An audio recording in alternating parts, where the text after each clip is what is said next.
Swak sa selda ang isang hinihinalang drug suspect matapos mahuli sa ikinasang operasyon ng pulisya sa Purok 3 Barangay Magatas, Sibulan, Negros Oriental, kung saan nasabat ang tinatayang 400 grams ng shabu na nagkakahalaga ng 2.72 million pesos.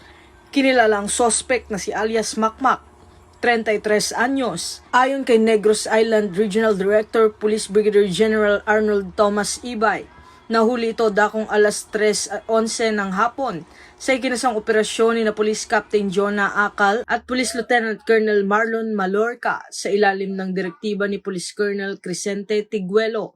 Ayon sa pulisya, isinagawa ang operasyon ng naaayon sa Section 21 ng Republic Act 9165 o Comprehensive Dangerous Drugs Act of 2002 upang matiyak ang integridad ng mga nakumpiskang ebidensya. Kasong paglabag sa Republic Act 9165 ang kakaharapin ng sospek habang patuloy ang mas pinaigting na kampanya ng PNP laban sa iligal na droga sa rehiyon.